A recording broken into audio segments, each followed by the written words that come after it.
नमस्कार दोस्तों, मैं शिवानी स्वागत करती हूँ आपका अपने यूट्यूब चैनल पे। तो आप दोस्तों कैसे हैं?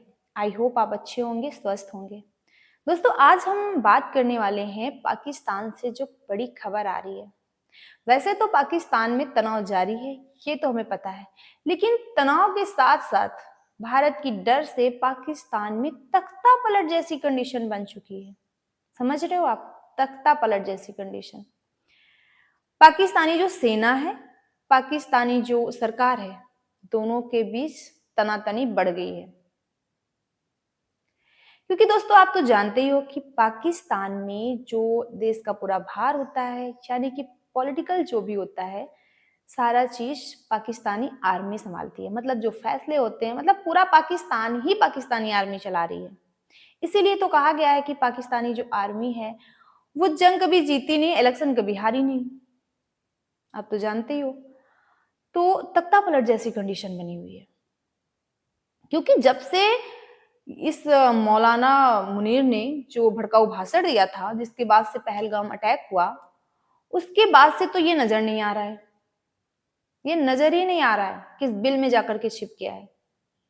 इसने कांड तो बड़े बड़े कर दिए, भड़काऊ भाषण दे दिया, आतंकी हमला करवा दिया, लेकिन उसके बाद जब एक्शन भारत की तरफ से एक्शन की बात आई, तो ये पता नहीं किस बिल में जाकर के छिप गया।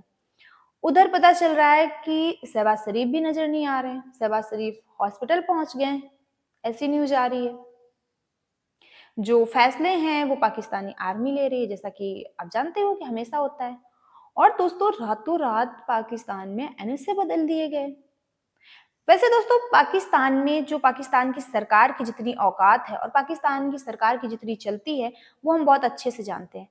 कोई भी पाकिस्तान में जो सरकार होती है वो अपना कार्यकाल तो पूरा नहीं कर सकती, तो रिकॉर्ड है वहां का।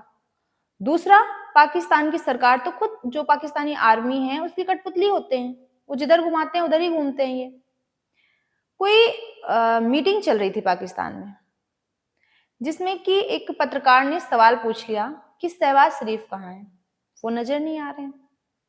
उसके बगल में बैठा सेनाधिकारी था, उसने उसे रोक दिया, मतलब उसकी आवाज को दबा दिया गया। ये क्वेश्चन इसकदार से पूछा गया था, उसकी आवाज को दबा दिया गया, क्योंकि पाकिस्तान में सही क्वेश्चन करना तो गुनाह है ना। अब शहबाज शरीफ कहाँ है, अगर उसने पूछ लिया तो क्या बताएंगे। उधर पाकिस्तानी जो जनता है, आप देख रहे हो, लगातार गला फाड़ फाड़ के कह रही है कि हमारे जो पीएम हैं, हमारे जो आर्मी चीफ हैं, वो कुछ बहुत बड़ा प्लान कर रहे हैं, पूरी तैयारी कर रहे हैं, पूरी तैयारी कर चुके हैं। अबे कुत्तों, अगर तैयारी हो चुकी है, सब कुछ कर लिया है, ठीक है, जो भी तुम्हारा है, तो सामने तो आओ ना, सामने नजर तो आना चाहिए ना। पता नहीं किस गुफा में जाकर के जंतर मंतर कर रहे हैं, नजर ही नहीं आ रहे हैं, डर के मारे नजर नहीं आ रहे हैं। ऐसा बताओ ना, पाकिस्तानी जो आर्मी है वो पोस्ट छोड़कर भाग रही है। और दोस्तों उससे भी बड़ी न्यूज कि पाकिस्तान से आप देख रहे हो किस तरह से धमकियां मिल रही हैं। अच्छा, ये जो धमकियां मिल भी रही हैं, ये जो फ्लॉप धमकियां, इससे कोई फर्क तो पड़ता नहीं है। पाकिस्तान हमेशा ये करता आया है, तो कुछ करना नहीं होता है, बस धमकियां देना होता है, ये कर देंगे, वो कर देंगे, ऐसा कर देंगे, वैसा कर देंगे। उधर इनकी लगी भी पड़ी है, लूज मोशन भी हो रखा है कि पता नहीं कब अटैक हो जाए। तो जो बयान होते हैं, जो मतलब धमकी भी होती है, जो भी होती है, कोई लीडर देता है बड़ा। इनके यहाँ तो वही जो 2 कौड़ी के छोटे छोटे हैं वो धमकियां दे रहे हैं, जिनकी कोई औकात नहीं है, वो धमकियां दे रहे हैं भारत को। और पाकिस्तान से धमकियां भी तो कैसी आ रही हैं कि राम मंदिर में ईंट लगाएंगे, मतलब ये राम मंदिर को तोड़कर फिर से बाबरी मस्जिद बनाएंगे। अब इनसे पूछो पाकिस्तानियों से कि राम मंदिर है कहाँ, इनको नहीं पता है। राम मंदिर यूपी में है, और यूपी जिसके नाम से लोग डरते हैं।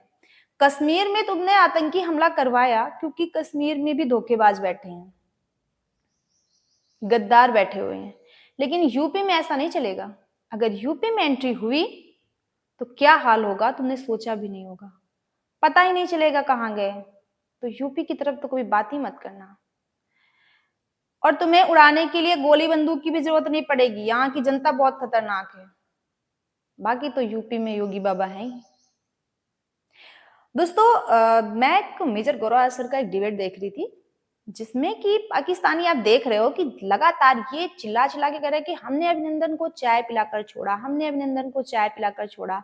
आपने ये देखा है, अभी आपने हमारा मतलब असली रूप नहीं देखा या फिर टक्कर नहीं लिया, ऐसी उनकी भावना है। मेजर सन ने क्या जवाब दिया अच्छा, कि मतलब 1 कप चाय क्या पिला दी, तुम लोगों का तो गाना ही खत्म नहीं हो रहा है। वैसे मैं समझ सकती हूँ कि जो गरीब लोग होते हैं ना, उनके लिए 1 कप चाय बहुत होती है। अभिनंदन को चाय पिलाकर भेजा, मतलब 1 कप चाय क्या पिला दिया, उसका गाना ही नहीं खत्म हो रहा है। मेरे भी वीडियोज़ पे कई कमेंट आते हैं पाकिस्तान से कि हमने अभिनंदन को चाय पिलाकर भेजा है, इस बार ये करेंगे, वो करेंगे। मेजर सर ने कहा कि हमने 90,000 को 3 साल खाना खिलाया था, हमने तो नहीं कहा, क्या वो हराम खाया था?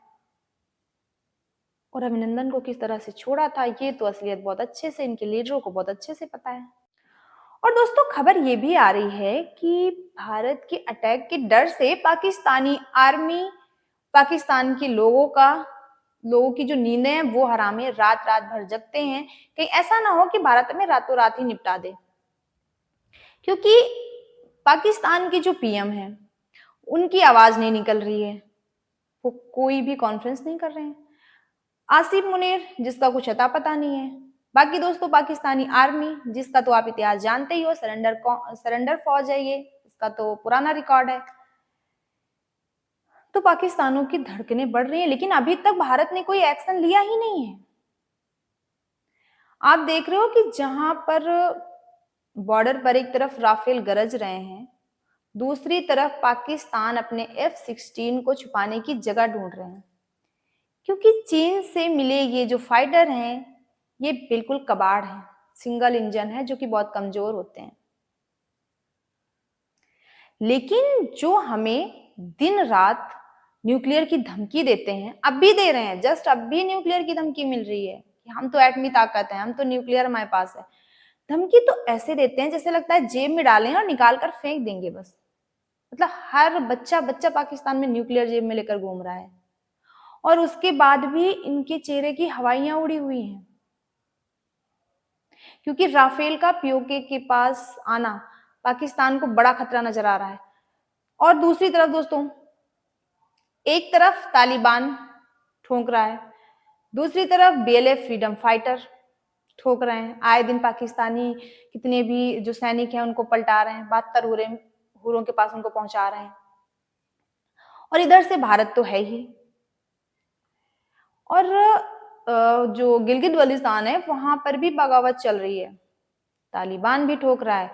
लोगों का कहना है कि भारत को भी अब अटैक कर देना चाहिए। दोस्तों लास्ट में मैं सबसे इंपॉर्टेंट और बड़ी इंटरेस्टिंग न्यूज बताती हूँ जिस पर हम बात करेंगे। दोस्तों लॉरेंस बिश्नोई, जिसका कि आप सबको पता है, फेमस नाम है भाई। भारत ही नहीं पाकिस्तान भी लॉरेंस बिश्नोई को बहुत अच्छे से जानता है। लॉरेंस बिश्नोई ने भी धमकी दे दी है, चेतावनी दे दी है पाकिस्तान को कि वो पाकिस्तान के अंदर घुसकर हाफिज सईद जैसे आतंकी को मार देंगे।